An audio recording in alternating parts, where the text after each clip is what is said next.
नमस्कार,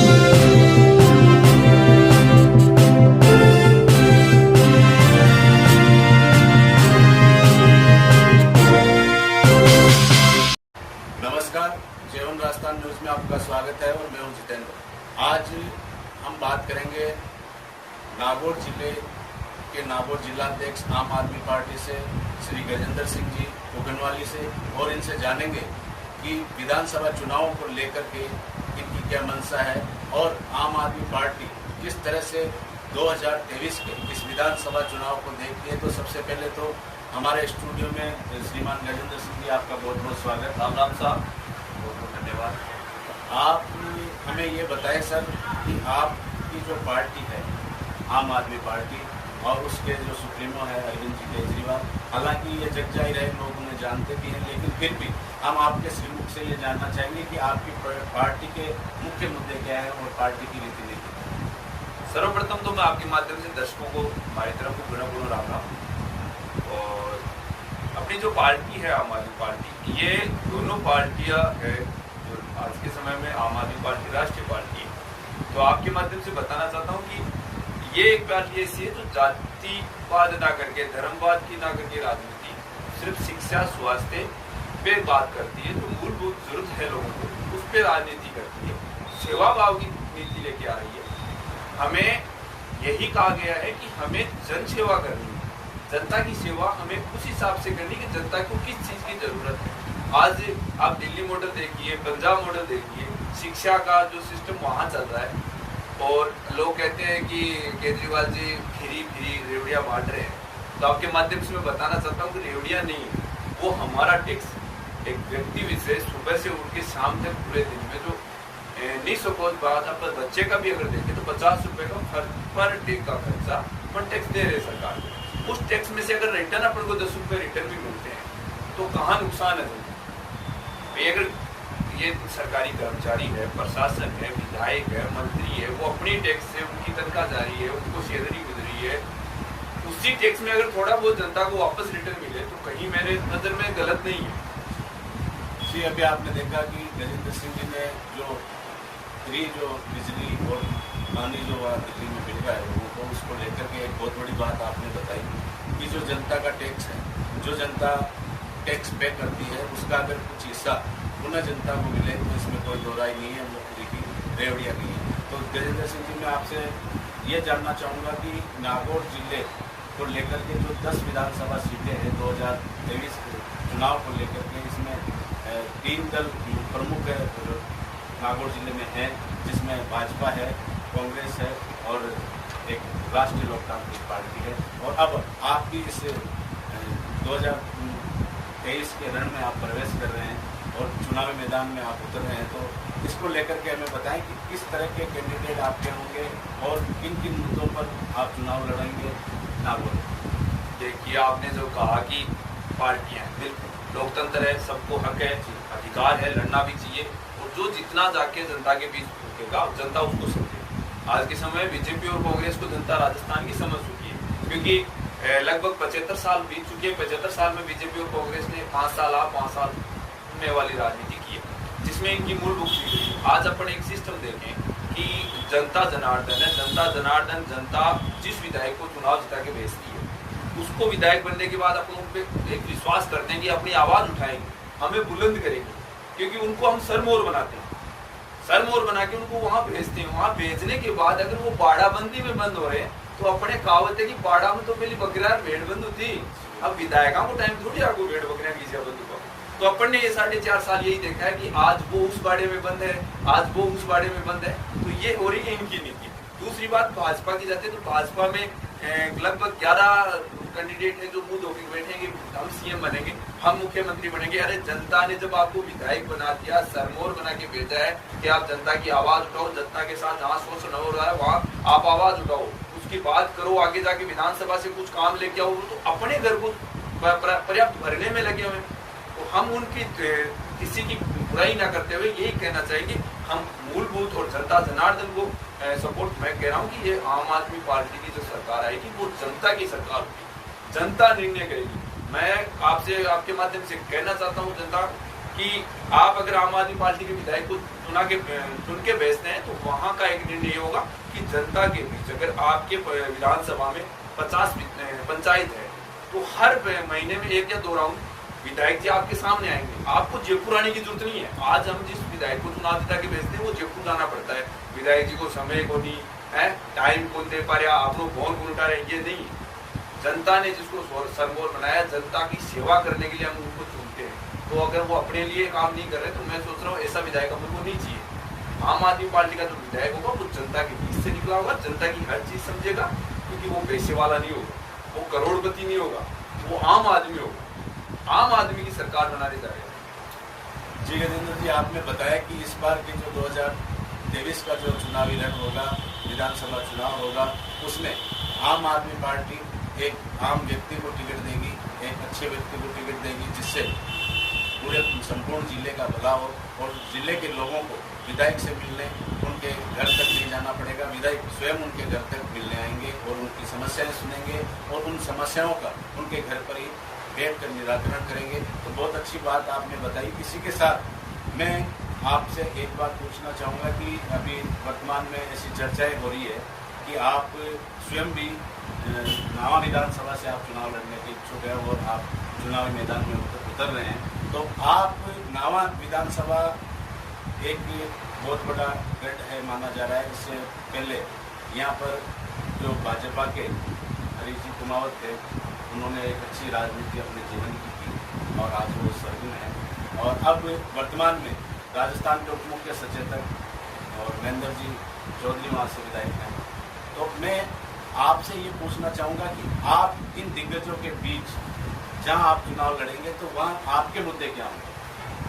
आपकी बात एकदम सही है कि मैं नावा विधानसभा से मेरी पार्टी आम आदमी पार्टी हमारी पार्टी से तैयारी कर रहा हूँ। तो आगे डिसीजन राष्ट्रीय कोर कमेटी लेगी कि सुचारू रूप से मुझे चुनाव लड़ना चाहिए नहीं लड़ना चाहिए। बिल्कुल हम संघर्ष 10 की 10 विधानसभा में नावा की अगर आप बात करें तो आप 65 साल का रिपोर्ट उठा के देख लीजिए, 70 साल का रिपोर्ट उठा के देख लीजिए, 4 परिवार के अलावा 5वें परिवार को यहाँ पे विधायक बनने का मौका नहीं मिला।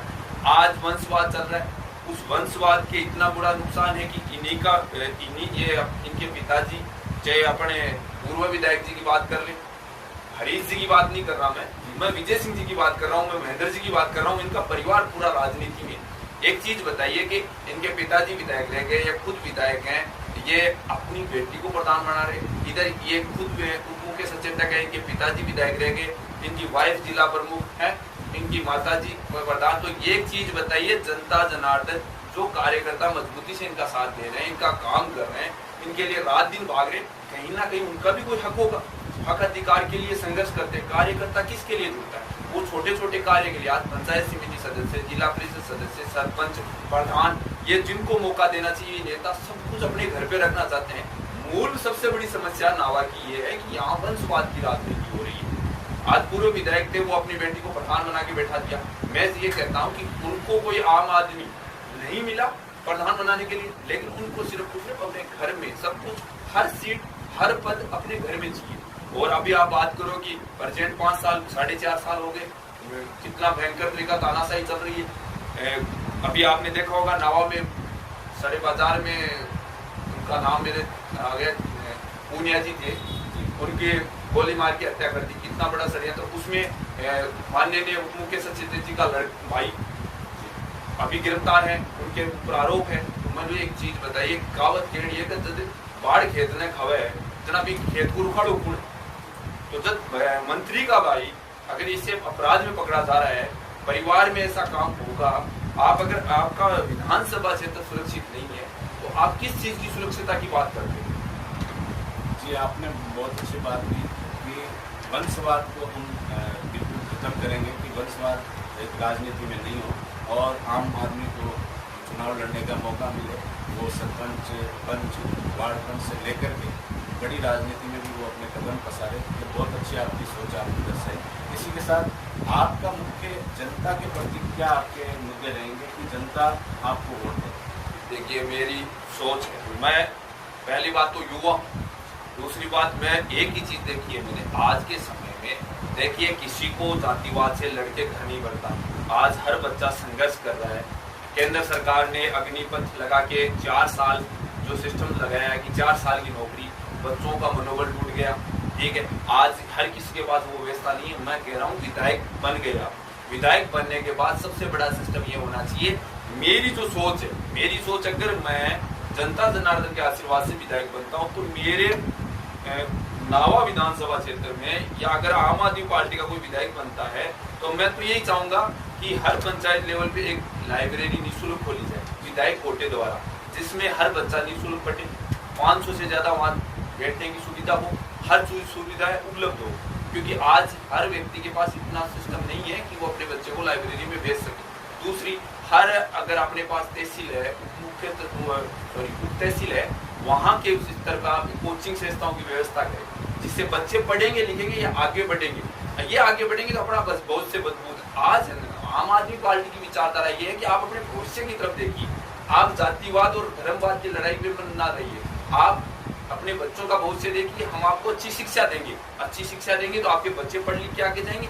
जो बच्चे पढ़ लिख के आगे जाकर IPS IAS बनेंगे तो कहीं ना कहीं अपने गांव का, अपने परिवार का, अपने जिले का, अपने राज्य का नाम रोशन करेंगे।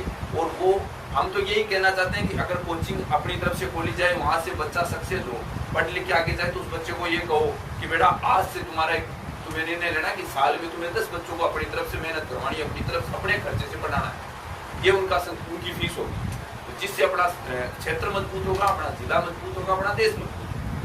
बहुत अच्छी सोच आपने बताई कि नवा विधानसभा में चाहे मैं चुनाव जीतूं, चाहे आम आदमी पार्टी का कोई भी विधायक बने, हमारी पहली प्राथमिकता ये रहेगी कि शिक्षा को लेकर के कि आज बहुत महंगे दामों पर बच्चों को शिक्षाएं जो हासिल करनी पड़ रही है, लाइब्रेरी में बहुत ज़्यादा पैसे दे करके उन्हें पढ़ाई करनी पड़ती है। तो निःशुल्क हर पंचायत स्तर पर जो आपने बताया अभी कि लाइब्रेरी की व्यवस्था हो, वहाँ पर बच्चों को निःशुल्क शिक्षा मिले, तो ये आपकी बहुत ही अग्रणी सोच है और आने वाली पीढ़ी पूर्ण रूप से शिक्षित हो। ये सारी बातें आपने बताई। जी डॉक्टर साहब, हमें आप ये बताएं कि आपके आम आदमी पार्टी के सुप्रीमो व दिल्ली के CM अरविंद जी केजरीवाल राजस्थान दौरे पर कब आए और कहाँ उनकी सभाएं आयोजित? देखिए, आगे का तो नहीं कह पाऊंगा, लेकिन ये अभी आगामी 18 जून को माननीय मुख्यमंत्री दिल्ली अरविंद जी केजरीवाल गंगानगर पहुंच रहे हैं। लाखों की भीड़ होगी, हर क्षेत्र से कार्यकर्ता मजबूती से जाने की तैयारी में लगे हुए हैं और डोर टू डोर अभी भी जनता पास पहुंच रहे हैं, वो मैसेज भी पहुंच रहे हैं। 18 जून की जो सभा उनकी आयोजित करने वाली है, उसको लेकर के आप किस प्रकार से इसकी तैयारी करें? हम तो तैयारी इस हिसाब देख रहे थे कि हमारे यहाँ पे अपने नागौर जिले के अंदर सर्कल इंचार्ज बने हुए हैं, लगभग नावा में 26 है, जैसे जाहिल में 40 हैं, मकराना में हैं, बरबसर में हैं, वो डोर टू डोर जनता के बीच जा रहे हैं। और अभी कल से पूरे सिस्टम से पर डे हमें रूपरेखा मिलती रहेगी, लोगों के पास जाएंगे, उनको निमंत्रण देंगे कि माननीय केजरीवाल जो राष्ट्रवाद और क्रांतिकारी नेता हैं वो अपने बीच आ रहे हैं।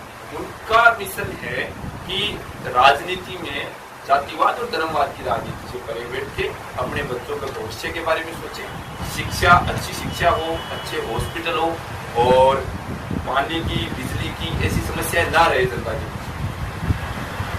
मैं आपसे एक बात और पूछना चाहूँगा कि जिस प्रकार बड़ी जो पार्टियां हैं, जो कांग्रेस है, बीजेपी है, उनसे कई बार कुछ लोग खफा हो जाते हैं या पार्टी विकार हो जाती है, तो दोनों ही पार्टियां उनको टिकट देकर के एक मौका दे देती है चुनाव लड़ने का।